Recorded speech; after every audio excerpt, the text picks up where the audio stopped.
Você já percebeu que o modo de comunicação mudou nas últimas décadas?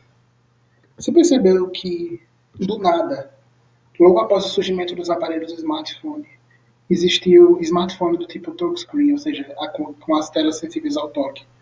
Aumentou muito o número de vendas desse tipo de dispositivo?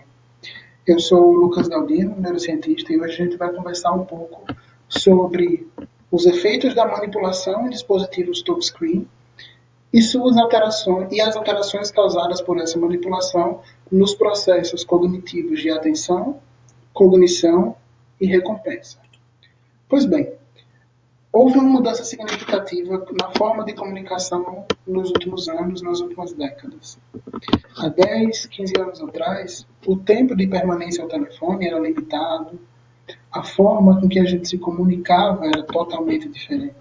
Hoje a gente tem aplicativos que facilitam de forma quase instantânea a forma de comunicação, né? E a gente percebe que essa mudança foi muito rápida.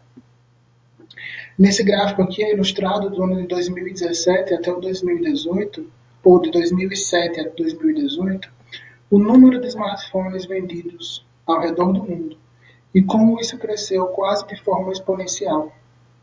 O número de smartphones vendidos em unidades por milhão. O que talvez possa ter influenciado isso, a gente não sabe ao certo. Podem ter sido muitos fatores. Mas um resultado muito importante disso é que talvez o nosso cérebro já entenda, ou o nosso corpo já entenda o smartphone ou o seu celular como extensão do corpo. Não somente uma extensão da mente, mas como extensão do corpo. Vários estudos e experimentos, pegadinhas já mostraram que ao você pegar o celular do outro e fingir que vai dar uma martelada, o sujeito consegue sentir, você tem uma sensação de dor, ou quando você perde o celular, você tem uma sensação similar ao abandono ou algo assim. Isso é bem descrito. Com relação à incorporação de um sistema externo ao nosso corpo, isso é muito fácil de discutir. No vídeo aqui vai ter a referência dessa discussão, mas de certa forma você consegue muito bem traçar os caminhos dentro da memória do seu celular de onde está alguma foto específica. E esse processo é muito similar ao processo que o seu cérebro faz.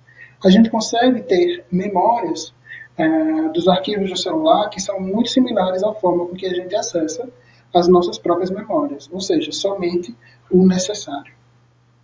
Ok?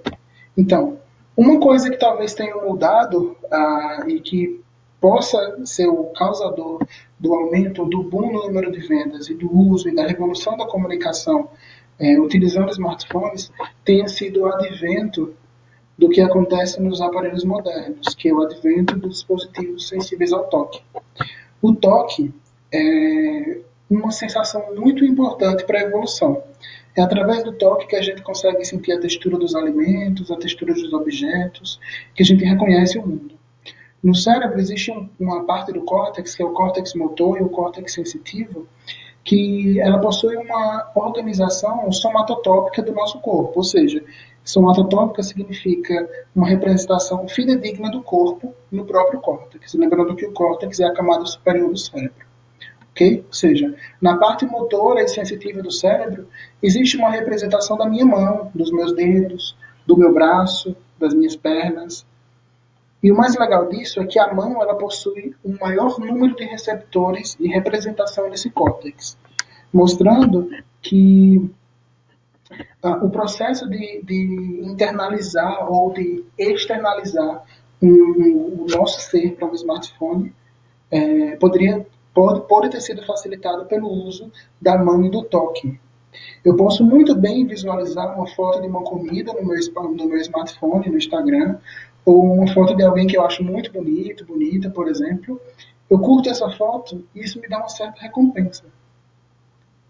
Por que não o celular não está ligado com o nosso sistema de internalização? Ok.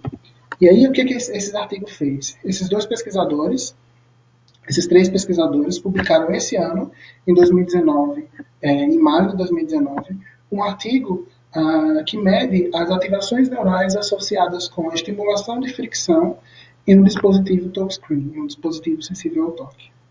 E a estimulação de fricção eles chamam como o próprio toque em um dispositivo que responda ao toque.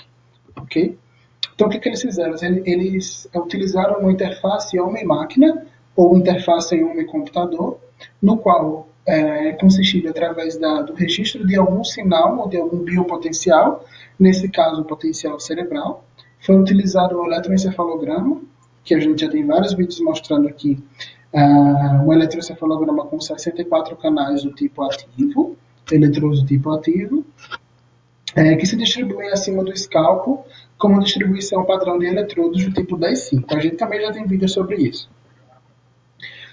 O sinal era registrado e mandado para um computador. No computador também estava sendo rodado, também estava ao mesmo tempo um software chamado Presentation, e esse software ele mostrava na tela de um computador ou em uma caixa de som um tipo de estímulo visual e sonoro.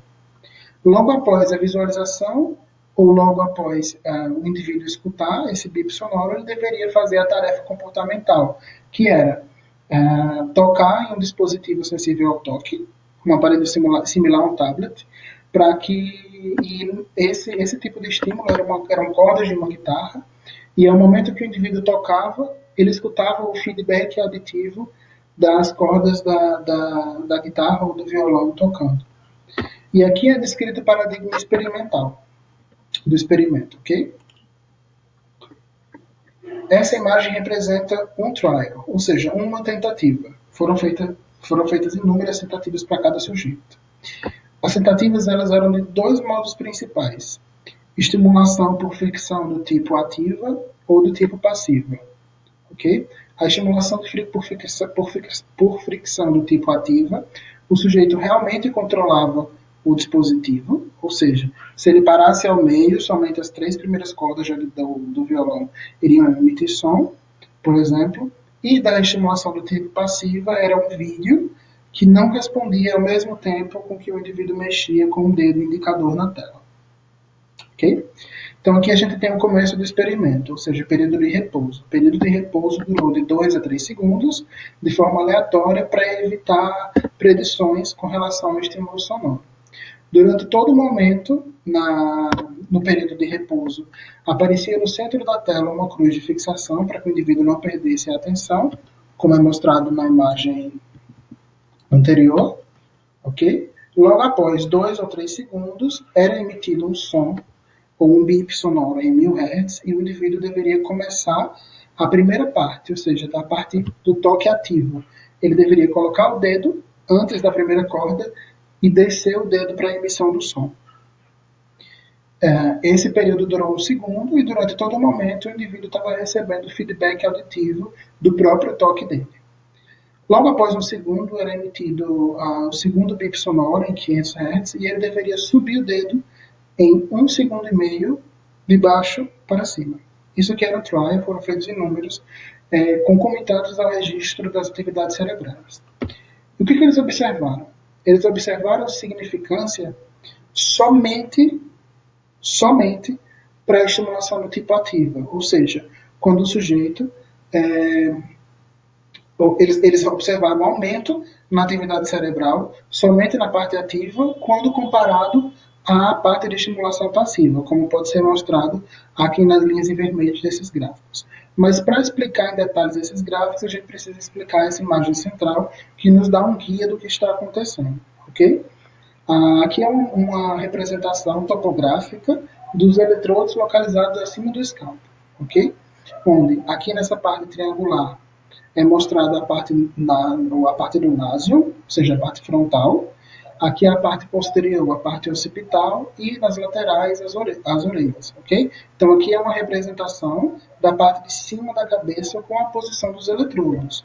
Cada eletrodo está sendo esquematizado por um círculo desse aqui, e dentro de cada círculo tem a ilustração ou o nome de cada eletrodo. Pois bem, quanto mais frontal os eletrodos, eles têm uma nomeação específica, quanto mais hospital, eles têm outra nomeação específica, e aí eles seguem os mapas de distribuição de acordo com o córtex, ok? Então, esse sinal é referente da parte médio frontal. A parte frontal do cérebro pré-frontal ela é muito relacionada com o processo de tomada de decisão e controle inibitório. Já a parte parietal é uma parte associativa, ou seja, onde os estímulos, sejam eles quais forem, auditivos, visuais, olfativos ou táteis, eles se integram e geram um processo que pode ser chamado de atenção, um processo de cognição.